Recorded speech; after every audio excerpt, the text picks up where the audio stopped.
The distress beacon came from a dead ship. Not a damaged one, not a drifting one. Dead. Every system offline, hull cold, no heat signature at all. It floated at the edge of the Riven's Fork system like a piece of old garbage, tumbling slowly in the dark. The beacon was the only thing still running, and it had been running for 11 days before anyone picked it up. Nora Vassell was 3 hours into her shift aboard the UES Relentless when the signal hit the receiver array. She read the ID tag twice. GCPW Ardent. That was a compact patrol vessel. Third wing. She pulled up the roster. Ardent was one of 12 ships that had gone silent 9 days ago. The compact's official line was navigational incident. A gas pocket near the outer belt. A cascade failure. Very tragic under review. Nobody from the elder species looked particularly sad about it. Admiral Drakel had delivered the statement in the same flat tone he used to discuss supply manifests. 12 ships, 400 crew, and the Admiral talked like he was reading a weather report. Nora had filed a sensor report the day before the third wing went dark. She had flagged an anomalous contact at the edge of the system. A single vessel, no transponder, no drive signature, sitting completely still in a spot where nothing should be sitting. Black hull, unusual geometry. It was there on her screen for 6 minutes and then it was not. No jump bloom, no acceleration trace. It simply stopped showing up. Drakel had read her report and told her she was chasing ghost returns. Now 12 ships were gone, and one of them was sending a beacon. Nora requested permission to intercept the Ardent. Drakel denied it inside 4 minutes. Hazard zone, pending investigation, stay on assigned patrol route. She sent the request again with the sensor log of the black ship attached. He denied it again. She called his direct line and he did not answer. So she went through the Relentless's captain instead. Captain Wen Bra was not a man who moved fast on anything. He was 61 years old, had served 30 years in the patrol fleet, and had developed the particular calm of someone who had seen enough nonsense that nothing surprised him anymore. He read Nora's full report sitting at his desk, drank half a cup of something hot, and then told her to plot an intercept course. They reached the Ardent 4 hours later. The ship was empty, not abandoned in a hurry, no scattered belongings, no emergency suits pulled from lockers, just empty like every person aboard had been carefully removed. The atmosphere was intact, the lighting was on a minimal cycle, the food in the galley was still in storage. But in the engine room the drive core was gone. The housing was there. The mounting brackets were there. The entire core unit was not. It had been removed from the inside. The access panels were open from the interior side. Whatever took the core had been inside the ship when it did it.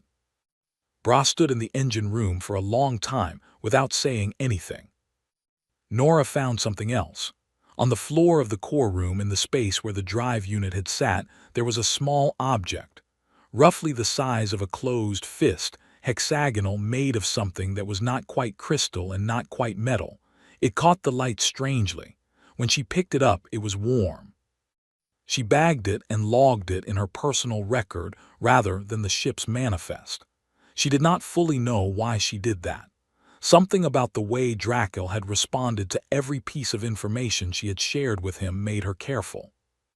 Back on the Relentless, she ran the object through every scanner they had. The material composition came back as unknown. The internal structure was not random. It had patterns, nested ones, repeating at different scales.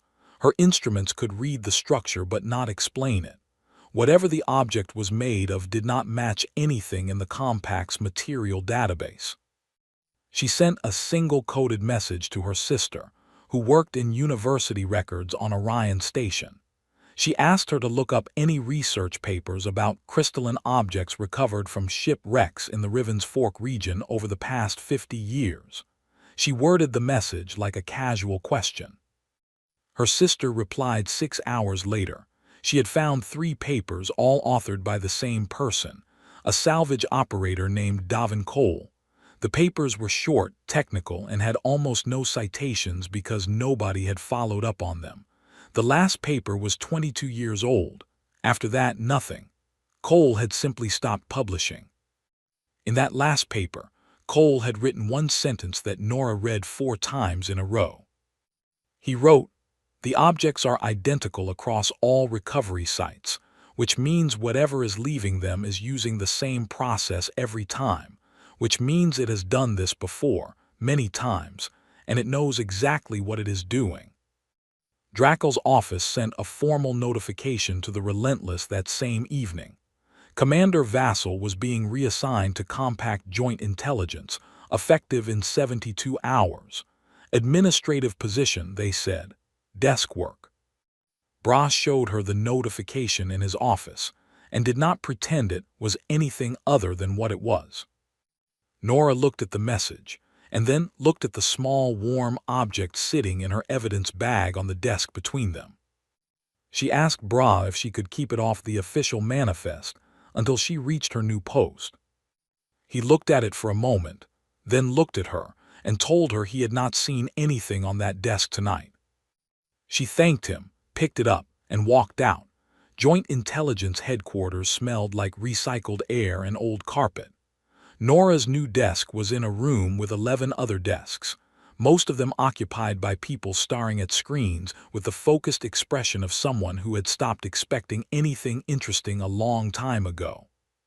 Her access credentials led her into 3 databases. 2 were nearly useless. The third had a search function. She started with Davin Cole. Cole had spent 18 years as a licensed salvage operator working the debris fields around Riven's Fork. His work history was in the public record: routine recovery contracts, equipment logs, material filing dates. Standard. Then his license had been suspended 22 years ago. The reason listed was vessel code violation, unspecified. His appeals had gone nowhere. He had not worked in salvage since. His address was still in the record. Mining station called Iron Bell, 4 relay jumps out. Nora filed for personal leave. Her supervisor approved it the same afternoon. She used her own money for the transit and did not file a travel report. Iron Bell was the kind of station built in a hurry and never properly finished. Exposed cable runs in the corridors, temporary lighting that had been temporary for 30 years, smell of metal shavings and old grease. Cole answered his door on the second knock. He was in his late 60s, built solid, with the eyes of someone who had spent decades working in places where one mistake killed you. He looked at Nora, then at the corridor behind her, then at her again, and said he was not interested in visitors. She held up a printed copy of his last research paper. He stood there a moment, then stepped aside. She told him what she had found on the Ardent: the empty ship, the missing drive core, the crystalline object. She put it on the table between them. He looked at it without touching it for a while. Then he said he had recovered 31 of them across 9 different wrecks over 18 years. Every single one was the same size, same structure, same material. He had tried commercial scanners, university labs, 2 compact research facilities. Nobody could identify the composition. The compact facilities had taken his samples, told him the results were inconclusive, and said to stop submitting requests. When he published his 3rd paper suggesting the objects were manufactured, and the wrecks were not accidental, a compact inspector arrived at his station within 3 weeks and pulled his license. Nora asked him what he thought the objects were. He said he did not know what they were, but he knew what they were not. They were not wreckage, not accidental debris. They were placed deliberately in the engine room of every hit ship, in the exact same position after the drive core was removed. He said they were receipts. Whatever took the cores was leaving one behind every time. Same object, same placement every visit. That was not hunting behavior. That was a system. Nora asked how many cycles he had been able to document. He got up, went to his shelf, and came back with a physical notebook. Paper, handwritten calculations. He showed her the dates of every mass disappearance near Riven's Fork going back 160 years. 3 prior cycles, roughly 60 to 70 years apart. Each one took a large number of ships in a short window and then stopped. It was too clean to be random. On the last page, in faded pencil, Cole had written something in the margin long ago. It said, "The Compact's 3 founding species have been members for 200 years. They have never lost a ship at Riven's Fork. Not one. 4 cycles, 0 losses." Nora sat with that for a moment. She asked if he had ever found any record of an agreement between the founding species and whatever operated in that system. He said no, but he had found something close. He went back to the shelf and returned with a data chip. A friend in deep archive retrieval had pulled it 8 years ago, before that friend was transferred somewhere too remote to easily communicate with. The chip held a translation fragment, old text, pre-compact era, recovered from a derelict station near the outer boundary of the system. The translator had done their best with an unfamiliar script. Nora plugged it in and read 3 paragraphs. The first described an agreement. The second described the terms.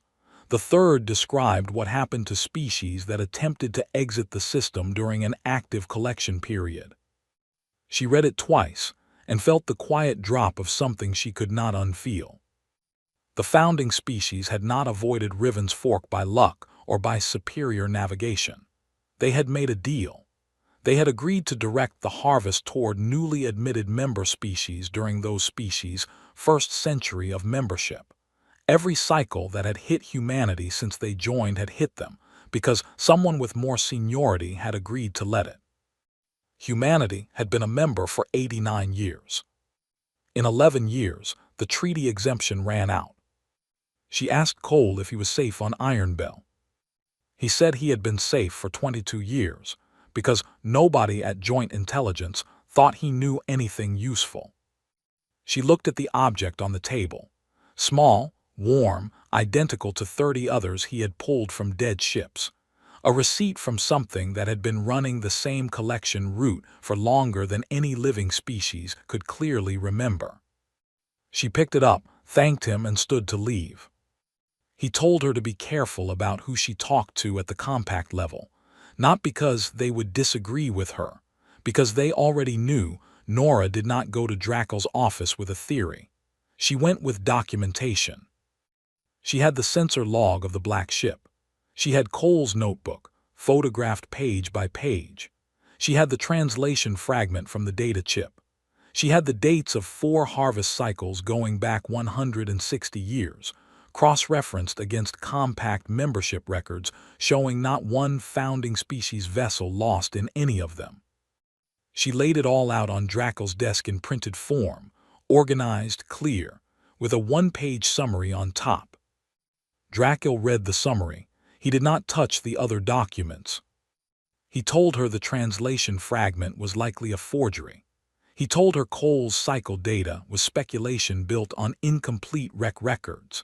He told her the sensor log of the black ship was already in her personnel file, already reviewed, and had been determined to be a ghost return caused by sensor array miscalibration, which was already scheduled for repair. He told her she had done good work trying to understand a difficult situation, and that her new desk assignment was an opportunity to contribute to the Compact's broader intelligence effort. He then asked, in a tone that was not a question, whether she had removed any materials from the Ardent that were not listed in the official recovery manifest. She told him no. He looked at her for a moment and then said she was dismissed. She walked out. She went to the corridor bathroom, locked the door, sat on the floor with her back against the wall and thought for 4 minutes. Then she went to find Petty Officer Rist. Rist was her comms officer from the Relentless, temporarily stationed at Joint Intelligence while the ship underwent engine work. He was 26 years old, from a place called Bremwick on the outer colonies, and he had 2 qualities that Nora had come to trust completely. He was fast with a terminal, and he knew when to stop asking questions. She told him almost everything, not where the data chip was, not where the object was, but enough. He listened without interrupting. Then he asked one question. He asked whether the compact planned to warn humanity before the treaty exemption expired. She said she did not think so. He thought about that. Then he said he had a brother in the colonial fleet. Then he said, "What do you need?" She needed a copy of one specific file from Drakel's personal archive. She had seen the file reference in a footnote in a secondary document she had accessed through her joint intelligence credentials before they were quietly narrowed. The file was titled simply Riven Accord, Original Terms, and it had a date stamp that put it 207 years old. She did not have access to Drakel's personal archive. Rist, as a comms officer with maintenance access for routine signal relay tasks, had a maintenance credential that touched a different part of the same server cluster. She was not going to spell out what she was asking him to do. She just told him what file she needed and where she thought it lived. He said he would look into some routine maintenance. She went back to her desk and did nothing unusual for the rest of the day.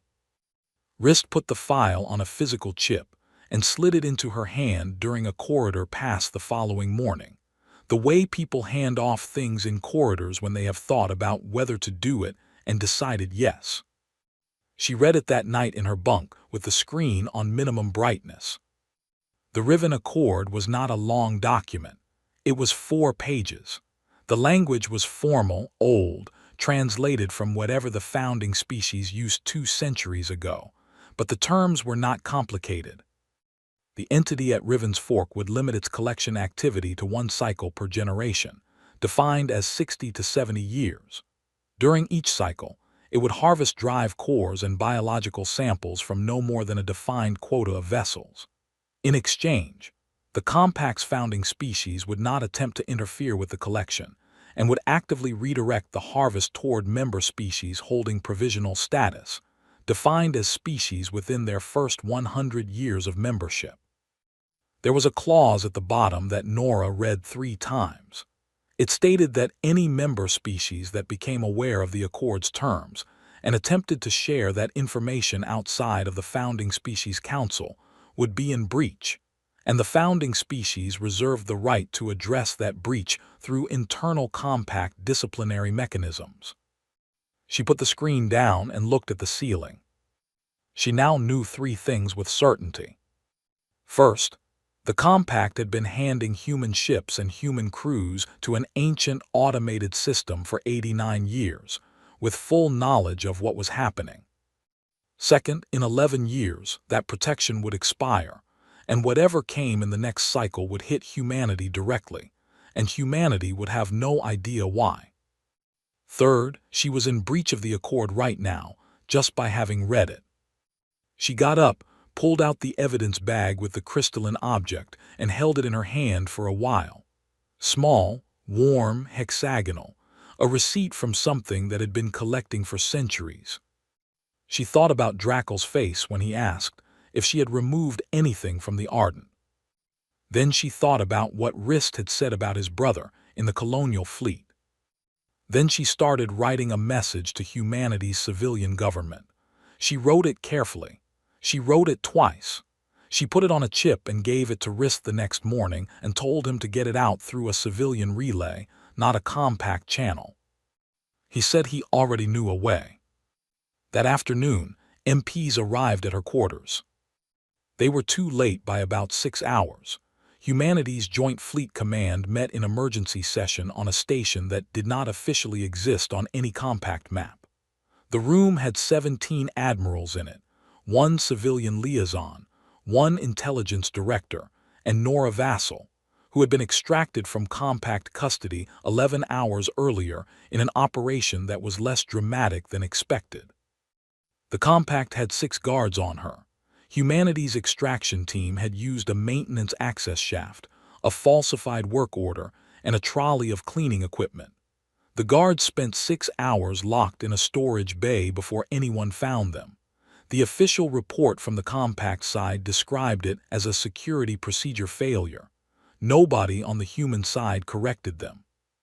Nora stood at the front of the room and walked them through everything: the black ship, the ardent, Cole's cycle data, the translation fragment, the Riven Accord.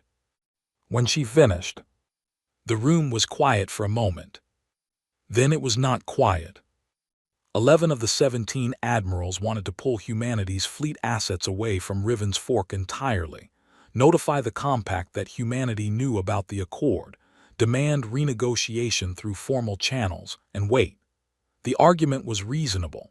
Humanity did not have the firepower to threaten an entity that had been dismantling compact warships without apparent effort for 2 centuries. Discretion made sense. The dissenter was Fleet Admiral Sable Oren. Oren was 64 years old and had a reputation for being either brilliant or reckless depending on who was describing her. She had commanded a destroyer at the Battle of Callum's Reach, been the only ship to survive when her engine failed mid-engagement, and spent 6 months drifting at low power waiting for a rescue that took longer than anyone expected. She did not talk about that much. She waited for the 11 to finish. Then she asked one question. She asked what they thought would happen in 60 years, when the next cycle came, if humanity said nothing now. There was some silence. She said, "We will have no allies because the compact elder species will still be protecting themselves. We will have no warning because we will have spent 60 years pretending we do not know. We will have no options because we will not have used the 11 years we have now to prepare any." She said, "The accord protects the founding species as long as someone else is available to absorb the harvest. In 11 years we stop being that someone else. If we want a different arrangement, we have to make it ourselves, and we have to do it before the current cycle ends, when we still have standing to be present at Riven's Fork without it being an act of war." The room talked for a long time after that. In the end, the decision was not unanimous, but it was enough. The plan was simple in outline. Send a small team to Riven's Fork on a fast scout, no weapons loadout, maximum sensor capability, with the goal of making direct contact with the entity before the current harvest cycle completed. Not to threaten it, not to fight it, to talk to it, to find out what it was, what it needed, and whether it was possible to negotiate something that did not involve humanity's ships disappearing every 2 generations. Nora would go because she was the only person who had seen the black ship and studied the accord. Rist would go because he was already involved and was not going to accept being left behind, which he communicated in a single sentence that closed the matter. Cole was contacted on Iron Bell. He said he had been waiting for someone to do something useful for 22 years, and he would meet them at the transit point. He brought his notebook. The ship was the UES Cardinal. Fast, small, 2-week range on full tanks. The crew was 8 people total. No weapons beyond standard defense systems, which felt either brave or stupid depending on the moment. Oren came aboard herself, which no one had expected. She said she was not going to authorize the mission and then stay home, which was the kind of thing that sounded simple but carried a lot of weight. They jumped to Riven's Fork in 3 stages. When they came out of the final jump and Nora looked at the sensor screen, she felt something that she did not immediately have a word for. The black ship was already there, sitting in the exact position where she had first seen it 9 days before the 3rd wing vanished. No drive signature, no transponder, just the shape of it against the dark, enormous, perfectly still. It had not come to meet them. It had been there the whole time. That meant one of 2 things. Either it was always there, waiting between cycles, which meant they could have talked to it at any point if anyone had tried, or it had seen them coming and positioned itself. Nora was not sure which possibility was more unsettling. The Cardinal's sensor operator quietly read off the dimensions. The black ship was roughly 4 kilometers from end to end. It had no visible weapon ports, no heat bloom, no active systems that their instruments could detect. It looked like a piece of architecture rather than a vessel. Oren came to stand beside Nora at the sensor station and looked at the screen for a while. She said, "Well, there it is." Nora said yes. Oren asked if Nora was ready. Nora thought about the ardent, cold, and empty in the dark. She thought about the crystalline object still in her jacket pocket, warm against her ribs. She thought about Cole sitting in the back of the ship with his notebook, having spent 22 years knowing something nobody wanted to hear. She said yes, she was ready. Then she told the comms team to start building a transmission. The black ship transmitted first. That surprised everyone. They had their own transmission half-built when the signal came in, a dense mathematical structure repeating on a low frequency, patient and steady, like something that had been sending the same message for a very long time. The Cardinal's linguistics specialist was a young woman named Petra who had spent 5 years studying pre-compact communication systems. She pulled up the signal and sat with it for 20 minutes while the rest of the crew waited. Nobody talked. Cole sat in the back with his notebook open but not writing in it. Petra said it is a query, 3 parts, species identifier, authorization code, and quantity. She said, it wants to know who we are, whether we have permission to be here, and how many we are offering. It was running a collection protocol, the same one it had probably run every time ships came near. Automated, patient, procedural. It was not threatening them. It was not targeting them. It was doing paperwork. Nora told Petra to transmit a response that answered only the first part. Species, human. No authorization code because they did not have one. No quantity. Then she told her to add something. She told her to add, in the entity's own mathematical structure, a simple statement. We know what this place is, we know what you do here, and we are not here to give you anything. We are here to talk. Petra built the transmission carefully, checking the mathematical grammar against the incoming signal to make sure the structure was correct. It took 40 minutes. They sent it. Then they waited. 11 hours passed. The black ship did not move. Its signal kept repeating, the same query on the same frequency, unchanged. It was possible it had not processed their response. It was possible it had and was deciding what to do. It was possible it simply did not know how to receive a response that did not fit its expected formats. On hour 12, the repeating signal stopped. Everyone on the Cardinal went quiet. Then something came back that was not the query. It was longer, more complex, and Petra spent 2 hours working through it before she said anything. She said it was a question, one question.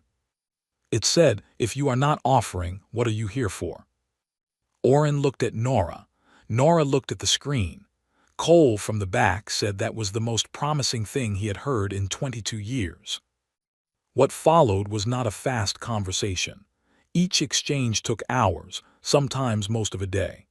The entity's mathematical language was precise but not fast, and Petra had to build every response carefully to make sure the meaning translated correctly. A wrong structure could read as a threat, an offering, or nonsense. But it was a conversation. They asked what the entity was. The response was long and took nearly a full day to decode. The short version was, it was a system built by a civilization that no longer communicated with it, designed to collect biological samples and drive core technology from spacefaring species it encountered, and to preserve that data indefinitely. They asked who built it. It gave them a name in a script that matched nothing in any database. It gave them a location for its builder's home system. It gave them the last date it had received instructions. That date was over 4,000 years ago. They asked if it knew its builders were gone. There was a long silence after that one, much longer than the usual delay. Nearly 18 hours passed before the response came. The response did not answer directly. Instead, it sent something different.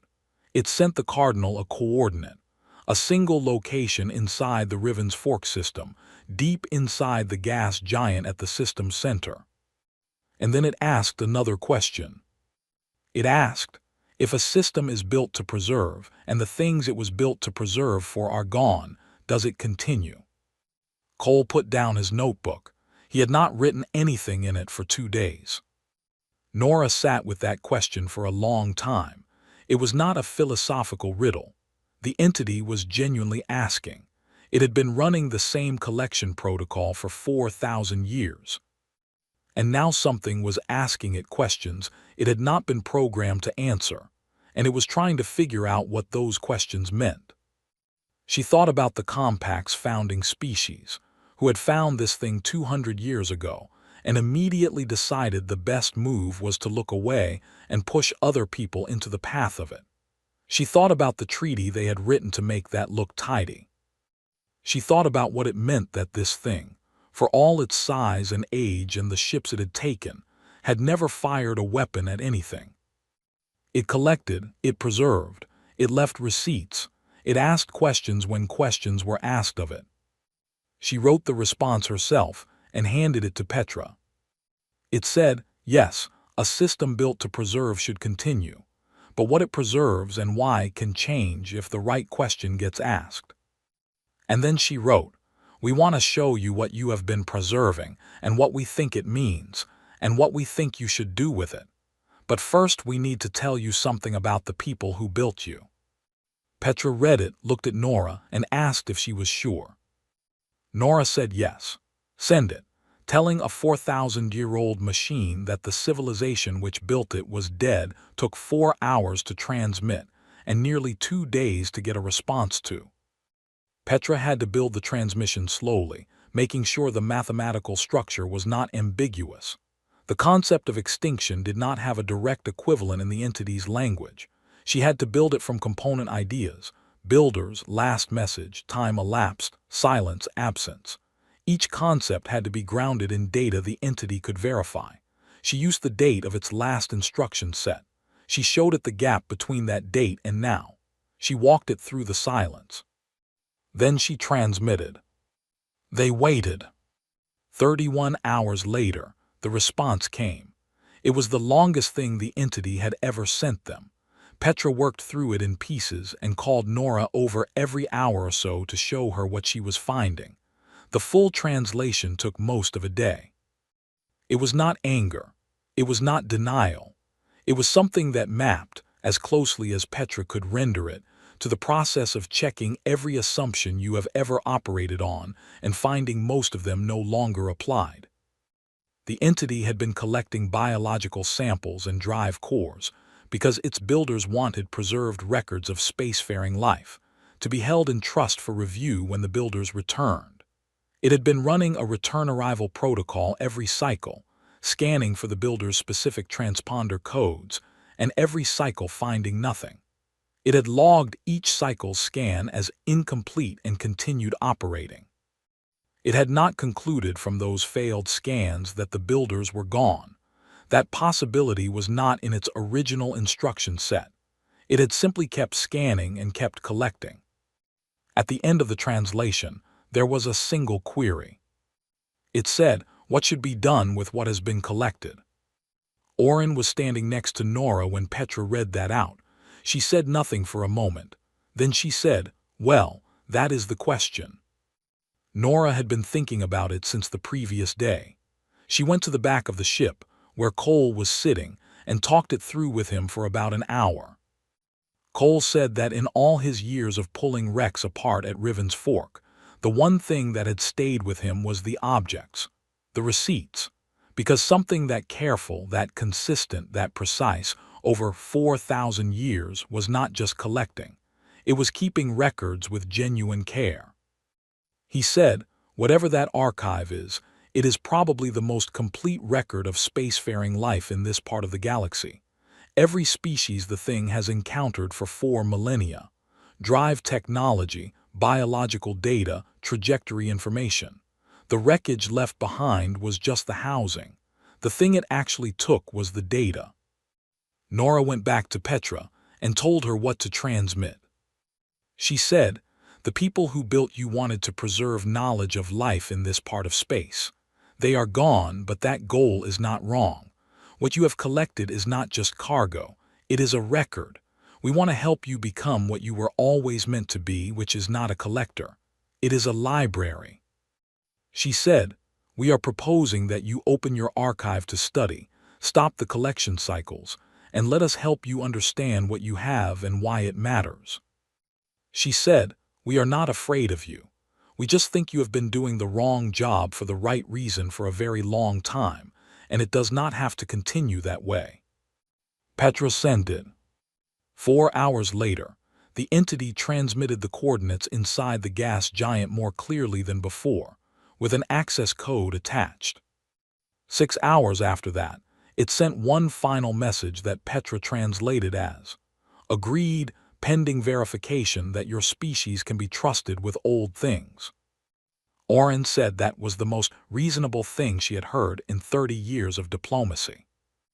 The archive was inside a station nested in the upper cloud layer of the gas giant, built from materials that matched nothing in any current catalog. They were allowed in through a docking approach that opened like the entity was deciding in real time whether to let them through.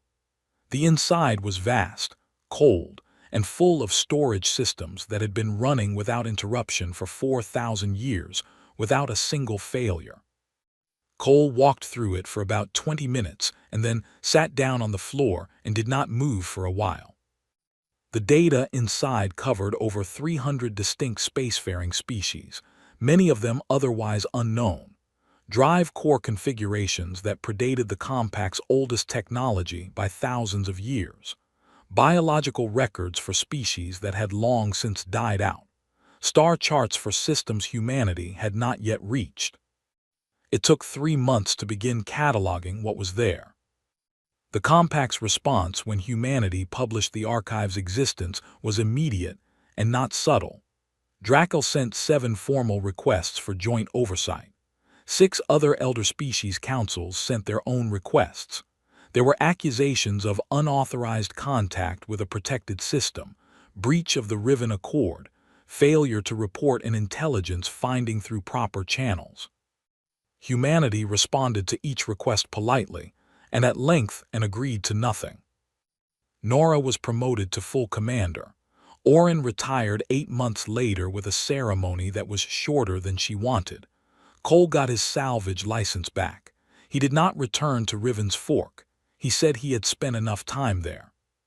The entity remained in its system, dormant for the first time in 4,000 years. Every month, Petra sent it a summary of what the researchers had found in its archive. Discoveries made, questions answered, things understood that had not been understood before.